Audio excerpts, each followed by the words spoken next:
2022년 2월 3일 큐티 말씀입니다. 마가복음 1장 21절로 34절입니다. 그들이 가버나움에 들어가니라. 예수께서 곧 안식일에 회당에 들어가 가르치심에 뭇사람이 그의 교훈에 놀라니 이는 그가 가르치시는 것이 권위 있는 자와 같고 서기관들과 같지 아니함일러라. 마침 그들의 회당에 더러운 귀신 들린 사람이 있어 소리질러 이르되 나사렛 예수여, 우리가 당신과 무슨 상관이 있나이까? 우리를 멸하려 왔나이까? 나는 당신이 누구인 줄 아노니 하나님의 거룩한 자니이다. 예수께서 꾸짖어 이르시되 잠잠하고 그에게서 나오라 하시니 더러운 귀신이 그 사람에게 격려를 일으키고 큰 소리를 지르며 나오는지라. 다 놀라 서로 물어 이르되 이는 어찌미냐? 권위 있는 새 교훈이로다. 더러운 귀신들에게 명한즉 순종하는도다 하더라. 예수의 소문이 곧 온 갈릴리 사방에 퍼지더라. 회당에서 나와 곧 야고보와 요한과 함께 시몬과 안드레의 집에 들어가시니 시몬의 장모가 열병으로 누워 있는지라. 사람들이 곧 그 여자에 대하여 예수께 여짜온대 나아가사 그 손을 잡아 일으키시니 열병이 떠나고 여자가 그들에게 수종되니라. 저물어 해질 때에 모든 병자와 귀신 들린 자를 예수께 데려오니 온 동네가 그 문 앞에 모였더라.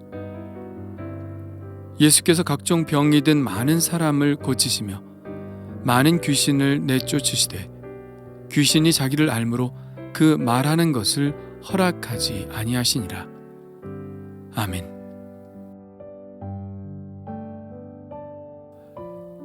예수님의 첫 사역은 가버나움에서 시작됩니다. 가버나움은 예수님이 잠시 들르신 곳이 아닙니다. 물론 예수님은 늘 다니시면서 사역을 하셨지만 예수님이 머무시면서 그곳을 중심으로 일하신 곳이 바로 가버나움이죠. 마태복음은 여기에 대해서 이렇게 쓰고 있습니다.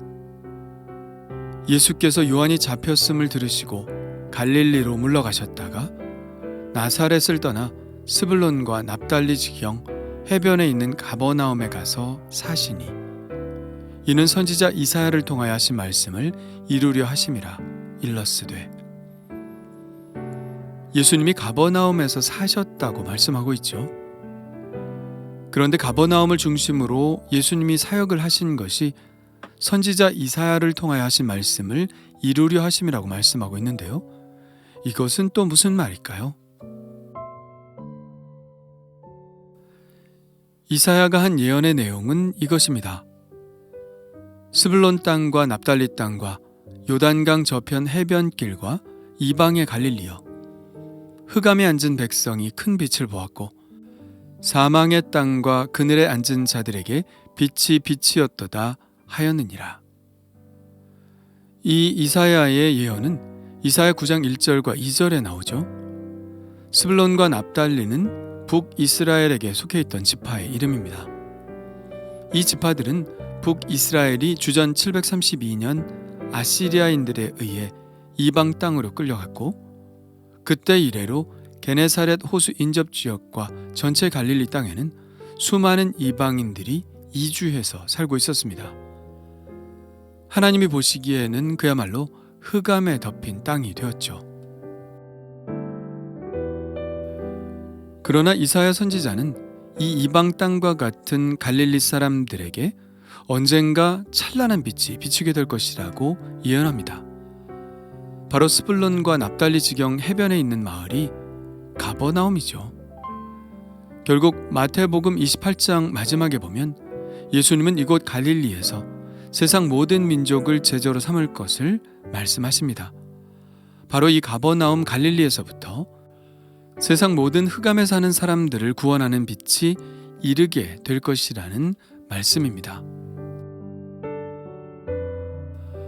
그래서 예수님의 첫 말씀은 가버나움 회당에서 시작됩니다.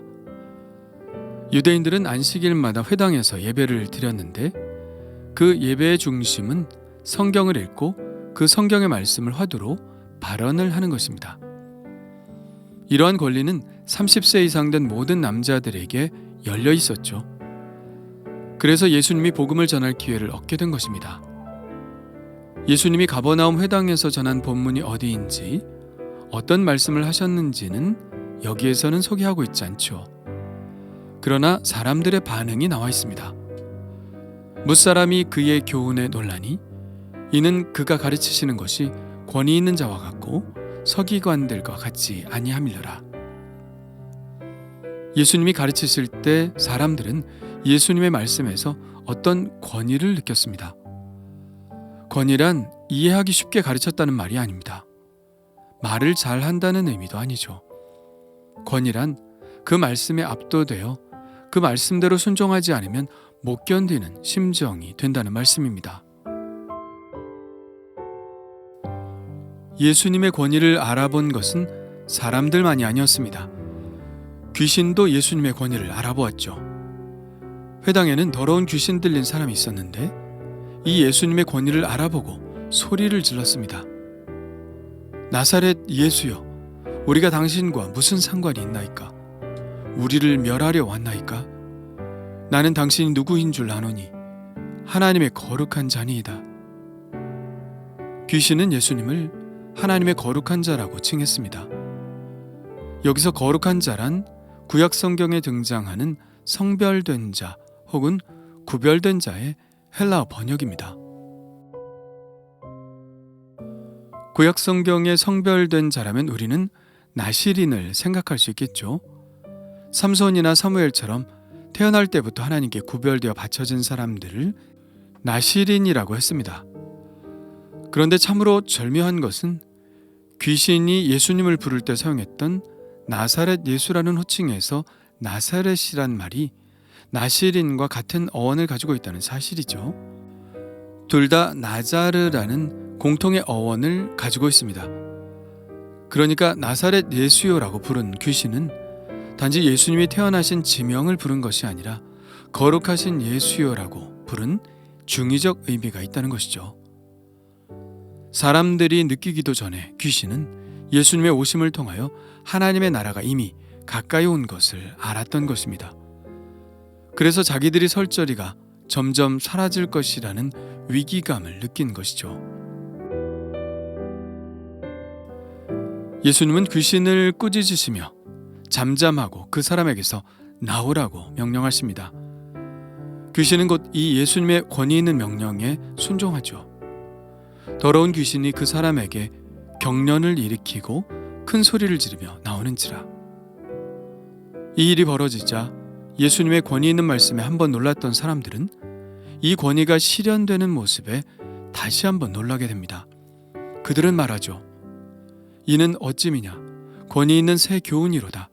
더러운 귀신들에게 명한즉 순종하는도다 하더라. 그들이 놀라는 것은 당연합니다. 그러나 그들은 단지 놀라는 것으로 끝나서는 안 되죠. 그들은 이 사건의 의미를 깨달아야 합니다. 그것은 바로 하나님의 나라가 임하였다는 사실이죠. 마태복음에서 예수님은 이렇게 말씀하십니다. 그러나 내가 하나님의 성령을 힘입어 귀신을 쫓아내는 것이면 하나님의 나라가 이미 너희에게 임하였느니라. 그렇습니다. 그들이 깨달아야 할 것은 바로 하나님의 나라가 이미 가까이 왔다는 사실인 것이죠. 그들이 이 다가온 하나님의 나라를 깨달아야 할 사건들은 계속해서 일어납니다.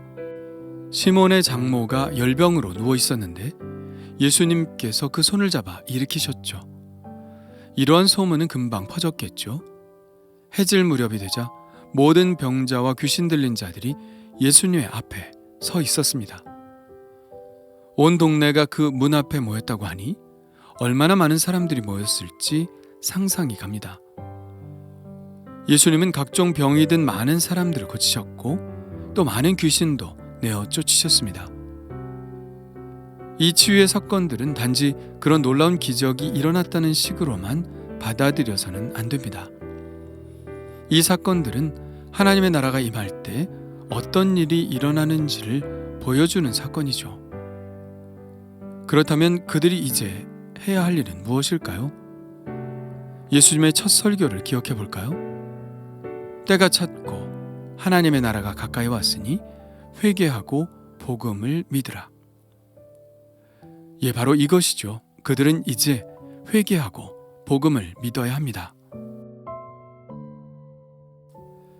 귀신이 쫓겨나고 하나님의 나라가 그에게 임했다는 것, 그것은 단지 그에게만 일어나야 할 사건인가요?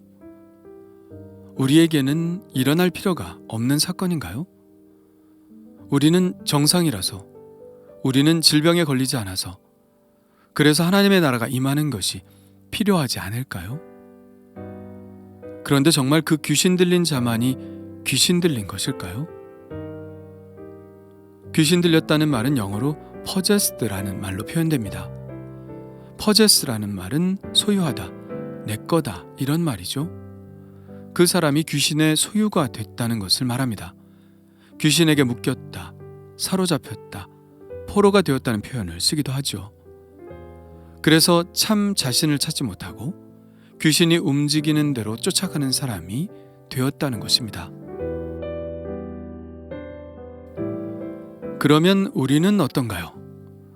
우리도 무언가에 퍼제스트 되어 있지 않나요? 무언가에 묶여 있지 않나요? 그래서 그것에 결박되어 참 나 자신이 되지 못하고 그것에 끌려다니는 인생을 살아가고 있지는 않나요? 그렇게 무언가에 사로잡혀 사는 인생, 무언가에 끌려다니는 인생은 귀신 들린 것과 마찬가지라는 것입니다. 이런 사람의 마음에, 이런 삶에, 그 바탕 위에 과연 하나님의 나라가 임할 수 있을까요? 그럴 수 없습니다. 이런 사람이 하나님께 퍼제스트 될 수 있을까요? 다른 것에 묶여 있고 다른 것에 사로잡혀 있는 사람 위에 하나님의 나라가 임할 수 있을까요? 귀신 들린 사람뿐 아니라 우리도 무언가에 묶여있는 삶을 삽니다. 우선은 죄겠죠. 세상적인 욕망, 교만한 마음, 미워하는 마음, 시기하는 마음, 분노, 상처, 하나님의 나라가 임하지 못하게 하는 고정관념들, 전통과 관습으로 행하던 일들, 잘못된 문화, 아픔과 기억의 고통들, 그것으로 인해 새로운 것을 받아들이지 못하게 하는 마음, 원수 맺는 것, 풀지 못하는 원한, 억울한 마음, 한 맺힌 마음, 원수를 갚고야 말겠다는 생각들, 미신적인 생각, 우상숭배, 물질숭배, 이성에 대해 음욕을 품는 마음, 섭섭한 마음, 과도한 스트레스로 인한 몸의 이상들, 미래에 대한 두려움, 떨어진 자존감, 과소평가 혹은 과대평가, 원망하는 마음, 현실에 불평하는 마음, 자학적인 생각, 포기와 절망, 당을 지어서 나를 변화하고자 하는 욕망, 하나님 없이 살 수 있다는 헛된 자신감, 외로움 등. 예, 우리는 이러한 것에 사로잡혀 있죠. 정말 헤아릴 수 없이 많은 것들이 우리 안에 있어서 하나님의 나라가 우리의 삶에 임하는 것을 방해하고 있습니다. 이런 마음들은 하나님의 나라의 임함과 전혀 어울리지 않는 것들이죠. 이러한 마음들이 서로 긴밀히 연결되고 견고한 진을 이루고 강한 성벽이 되어 하나님의 나라가 우리 안에 침투하는 것을 막고 있지는 않은지 생각해 보아야 합니다. 그렇다면 어떻게 하면 이러한 퍼제스트된 마음이 해방될 수 있을까요? 어떻게 하면 이런 결박들이 풀리고 하나님의 나라가 임할까요? 오늘 말씀대로입니다. 하나님의 권위 있는 말씀을 듣는 것이죠. 성경을 소리내어 읽음으로 우리의 귀가 듣게 해야 합니다.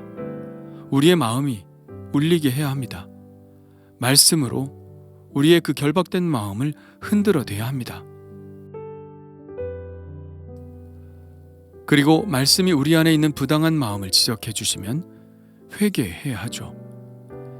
이 마음을 쫓아내 달라고 간구해야 합니다. 그렇게 하나둘씩 우리를 결박하고 있던 마음들이 쫓겨날 때 우리 안에 서서히 하나님의 나라가 임하는 것이죠. 그동안 나를 결박해왔던 마음은 무엇인가요? 나는 매일 회개하며 그 마음들로부터 해방되고 있나요? 하나님의 나라가 내 삶에 임하고 있나요? 오늘도 그 나라가 내 안에 침투하여 들어오기를 소망합니다. 주님 감사합니다. 제 안에 있는 더러운 마음들을 몰아내 주옵소서.